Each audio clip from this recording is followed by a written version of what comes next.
Hello everyone, my name is Luca Chung and welcome back to another reaction video. So today I'm going to watch a video called Omaha Beach D-Day June 6, 1944. So this video was made by Simple History, and also today is a special day because today was June 6th. So yeah. So it was D-Day. So yeah, so today I'm going to watch some videos about D-Day. So yeah, so this video came out for already a long time already, and I have not watched Simple History for a long time as well. So yeah, so so there be some videos that I may have not watched and maybe I might be missed. So yeah, so without further ado, let's watch it. D-Day, Omaha Beach, June 6, 1944, World War II. On June 6, 1944, the Allies launched the biggest amphibious landing operation the world has ever seen, Operation Neptune. Around 175,000 men stormed the beaches of Normandy in France, reopening the second front in Europe against Nazi Germany. 50 miles of landing zone was divided into 5 sectors: Utah, Omaha, Gold, Juno, and Sword. In all 5 sectors, Allied troops, despite the element of surprise, sustained great casualties. However, one of them was more devastating than the others. At Omaha Beach, U.S. soldiers suffered the greatest difficulties in achieving their objective. The price they paid on this beach rightfully earned it the nickname Bloody Omaha. As an assault force for securing Omaha Beach, the U.S. Army engaged 43,000 men of the 5th Corps, organized into 2 regimental combat teams. The first was the 16th Regimental Combat Team, made from the 16th Infantry Regiment of the 1st Infantry Division. This was the most experienced unit in the entire U.S. Army. The second was the 116th Regimental Combat Team, formed out of the 116th Infantry Regiment of the National Guard 29th Infantry Division. Each team was allotted a tank battalion for fire support. The 741st Tank Battalion supported the 16th RCT, and the 743rd Tank Battalion offered assistance to the 116th RCT.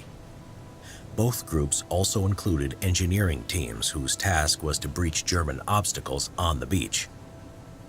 As an extra support, 2 Ranger battalions, the 2nd and the 5th, were added, with the task of eliminating the German artillery battery at the nearby Pointe du Hoc village and supporting the western half of the beach. In March 1944, the battle-hardened 352nd Infantry Division replaced the understrength 716th Infantry Division at the Bayou sector of the Normandy defenses. The unit consisted of Eastern Front veterans and fresh conscripts.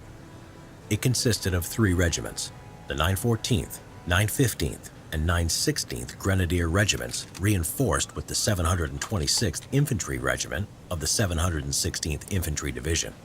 The strength of the German defense was 7,800 soldiers. These men were organized into 13 strongpoints of Widerstandsnester, positioned in such a manner to protect the draws, the gullies that cut through the bluffs, allowing for exit off the beach. Each strongpoint was able to provide covering fire to the neighboring ones.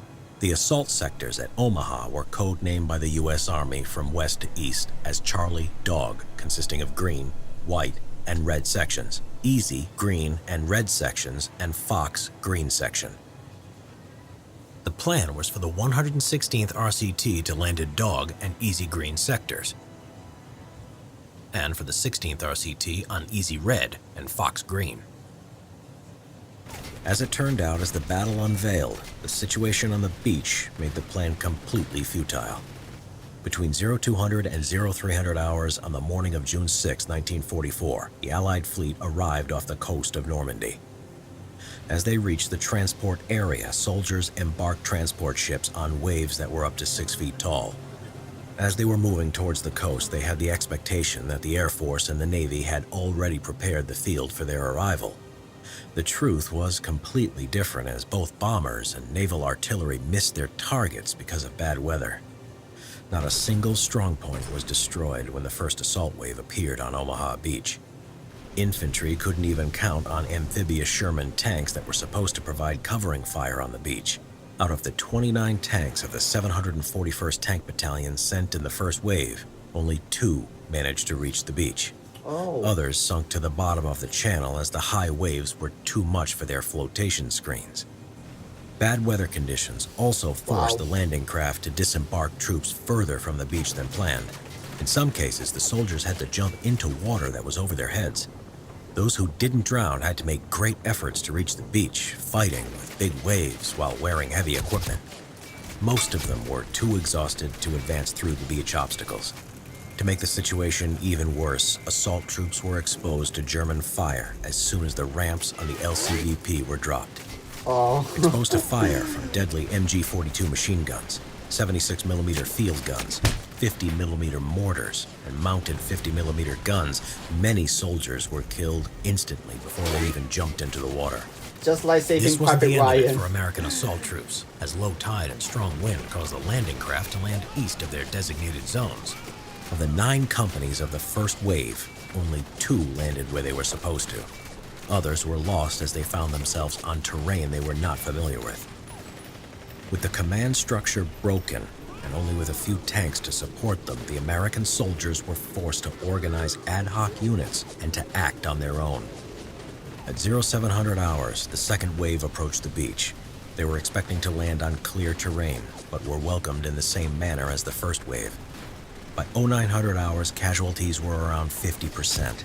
The greatest fighting was around Strongpoint WN62. The first breakthrough was when soldiers of Easy Company of the 16th Infantry managed to find an unprotected gap between the 2 enemy strongpoints. After they reached the bluff, they climbed it and made a lateral attack on the German bunkers. Since soldiers on the beach were lacking heavy firepower, a decision was made to send in destroyers to assist the assault. They approached to a distance of 1,000 yards from the beach, risking to run aground and commence shelling on the German strongpoints. It was because of this assistance and fire from tanks on the ground that the German defenses began to fade. By noon, many strongpoints were neutralized and most of them had run out of ammunition. Assault forces managed to make 4 major breaches, 1 on Dog White, 2 on Easy Red, and 1 on Fox Green. By the end of the day, the breaches were widened, allowing for more progress inland. As D-Day was coming to an end, assault forces on Omaha Beach were still in a vulnerable situation, as the beach was still not completely secured.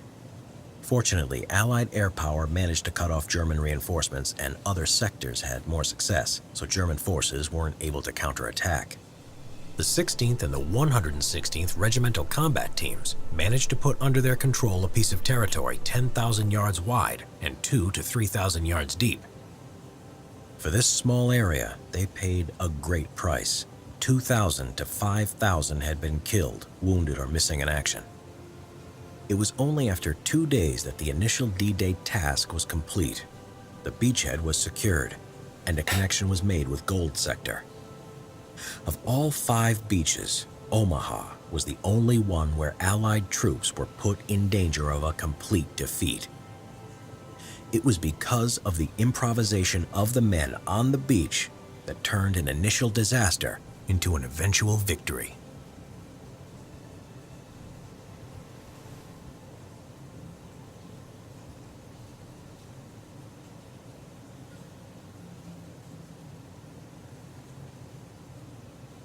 Okay, I think that's the end of the video, right?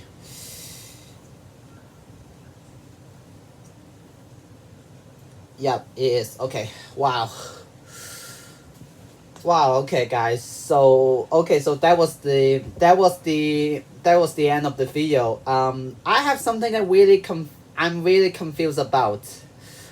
First of all, like where they say about